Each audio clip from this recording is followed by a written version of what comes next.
Hi, welcome to Community Focus, and we have a special guest today, Officer Terry Winters. How are you? I'm just fine, Roger. Thank you. How are you doing today? I'm doing pretty good. Getting rained on? Yeah, it was a little damp out there today. Yeah, it's been raining a while. What we wanted to talk about, and I wanted you to tell us about the young man who's doing the memorial for your brother who was killed in the line of duty years ago out there by the airport. And I know that he is an Eagle Scout and taking this on to do his Eagle Scout project and putting up a more of a permanent, nicer memorial there. Can you tell us about that? Yes, I was contacted by Aaron. He wanted to do this as a project, and for years we've had a wooden cross out there, and of course over the years it gets weathered and starts looking pretty bad. So he was looking at that and concerned about it. Wanted to try something a little more nice to add to that out there. So he called me about it, and of course I gave him approval for it. We've been thinking about going out there and doing something with that anyway, replacing it. So it's kind of funny that he called when he did. Timing's there. Timing, absolutely.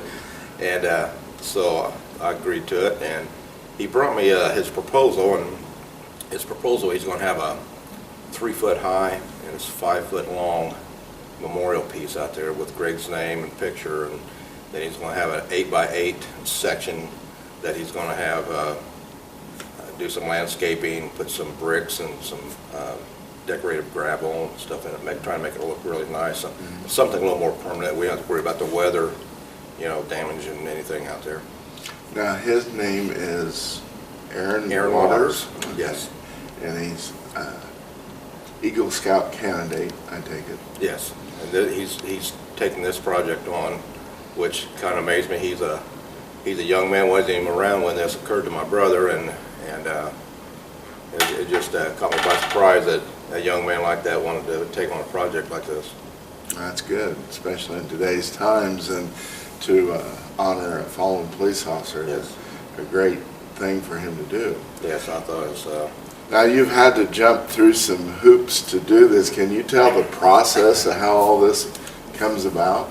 Well, when he came to me first with it, I wasn't sure who had the property there that we needed to get the okay from. So we went to the Airport Authority board meeting, and that was the first time I'd met Aaron. Was at that board meeting, and they told us that from the road to the fence they didn't have anything to do with it, and they suggested we go to the county commissioners. So we went to the county commissioners, and Larry Bledsoe said there's a city-county interlocal agreement on Riggin Road, and that we needed to come to the Board of Works.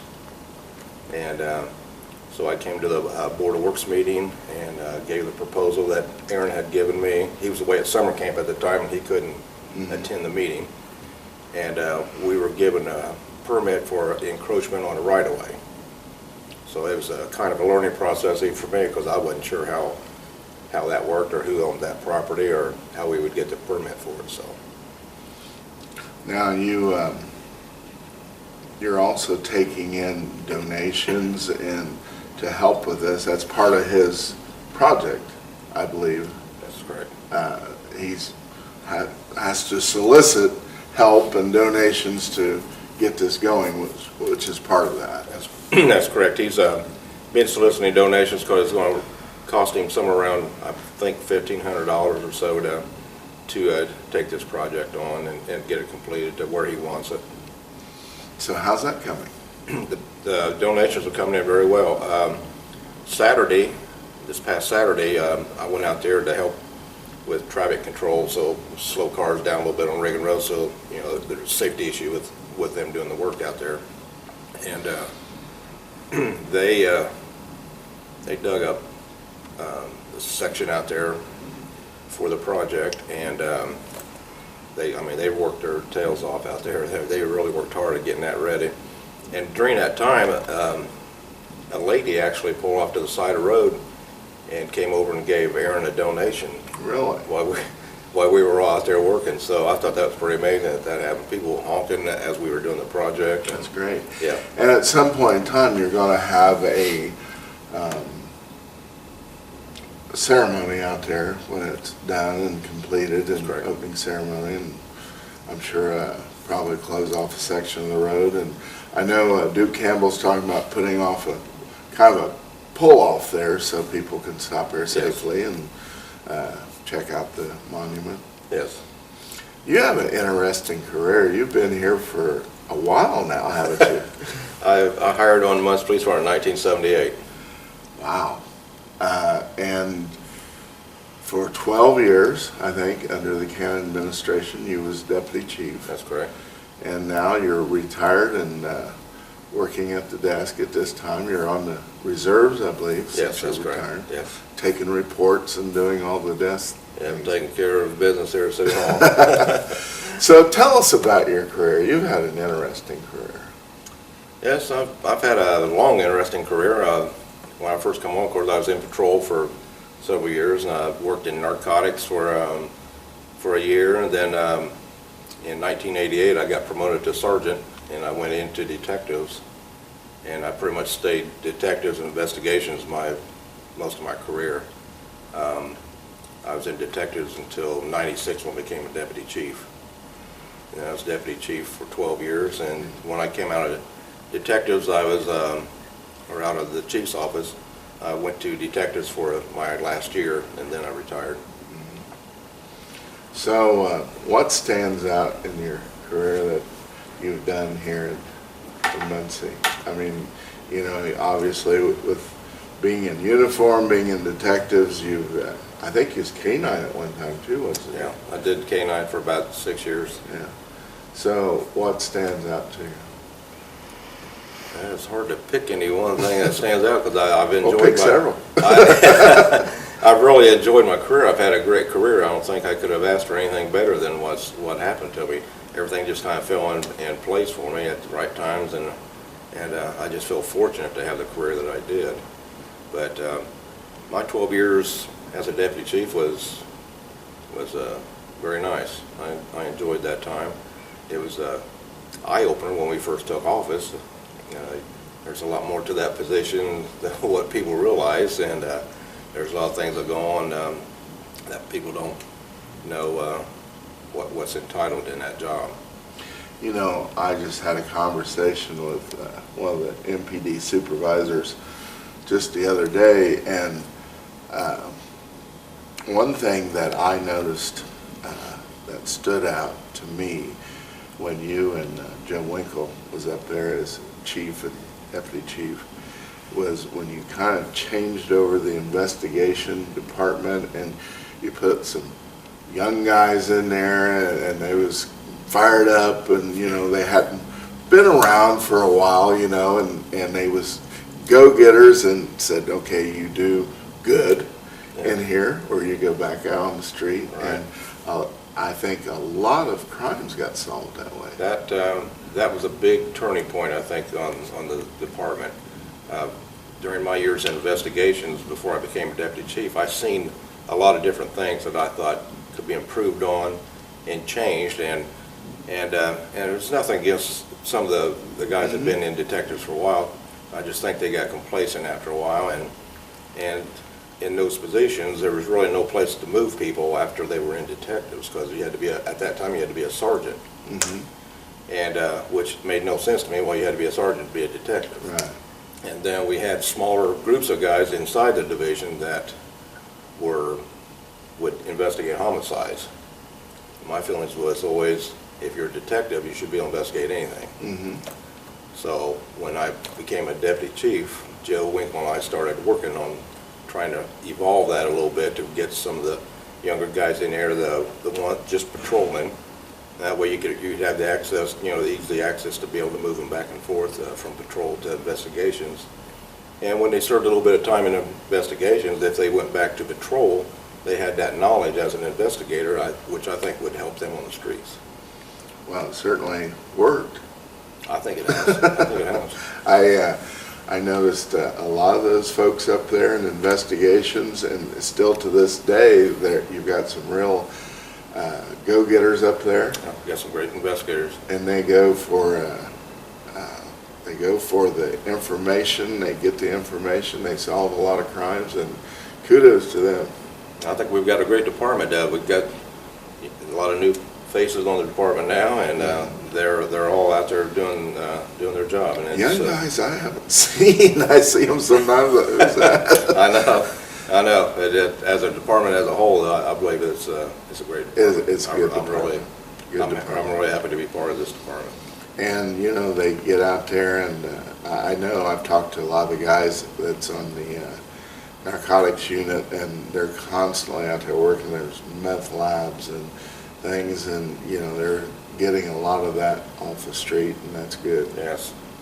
There's people don't realize the volume of work that goes through investigations, and I know sometimes people get a little frustrated if they don't get right to their case, but there's so many cases comes in, it's never ending. And you're doing a lot of those reports still out there on the desk, aren't you? I do, yes, I do a lot of reports. Absolutely. Well, good, and well, we're glad to have you back here. And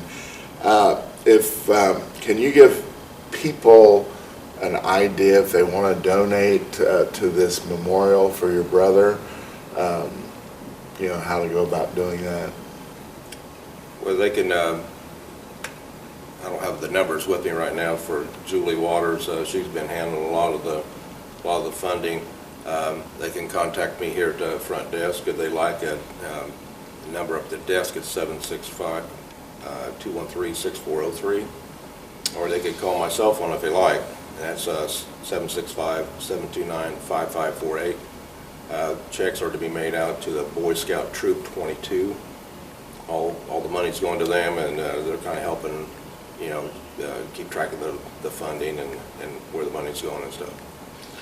And again, when we have, you need to let me know when you're going to have the opening ceremony out there, because I definitely want to be out there, and I'd like to get this young man on camera, because Yes. again, it's a very worthy thing he's doing, a very Absolutely. honorable thing he's doing. Yes, absolutely. I'm very honored that he decided to take this on, and he's a good young man.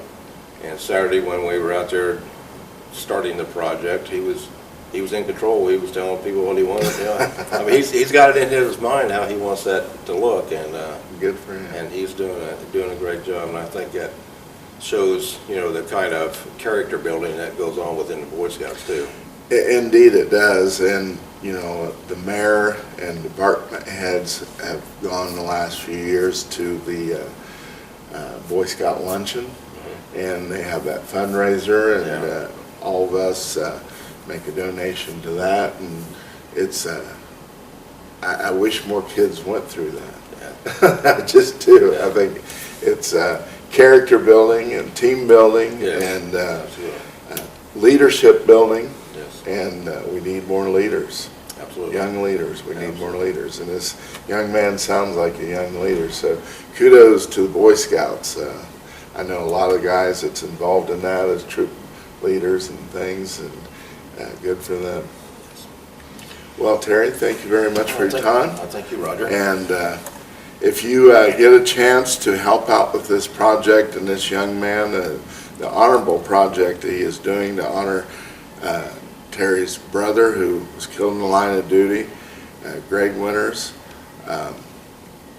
come up to the city hall and to the front desk, drop off a check, help out if you can. Sure would be appreciated.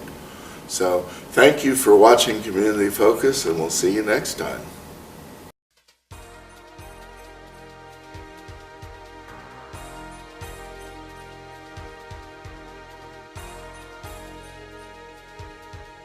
Community Focus would like to thank the following underwriters for their help and support with our productions. Put your business up for everyone to see. Hometown Outdoor Advertising, 288-9000. Wishbone Gifts Incorporated, corner of Walnut and Jackson Street in Muncie. Best Built Computers, 25 years experience in computer repairs. 413 South Tillotson Avenue, Suite 1. Victor's Gyros and Pancake House, 700 South Tillotson Avenue. Great barbecue, dine-in, drive-through, or carry-out. Victor's has world-class gyros, and for your dining pleasure, you can have breakfast, lunch, or dinner at Victor's. 288-1777. 9 Guns, buy, sell, trade, 765-646-9000. 2213 South Scatterfield Road, Anderson, Indiana. Buy, sell, and trade pistols, handguns, rifles, shotguns. www.9guns.com. In Anderson, Indiana. Crime Stoppers. Tips can pay up to $1,000. 286-4050. You don't have to give your name. McGalliard Guns and More. 800 West McGalliard, Muncie, Indiana. 765-288-GUNS. Parson Mortuary Incorporated. 801 West Adams Street, Muncie, Indiana. 765-747-1100. Muncie Sanitary District, serving Muncie since 1965. 300 North High Street, Muncie, Indiana. 765-747-4863. This show is produced by Millennium Productions Incorporated. Thanks for watching.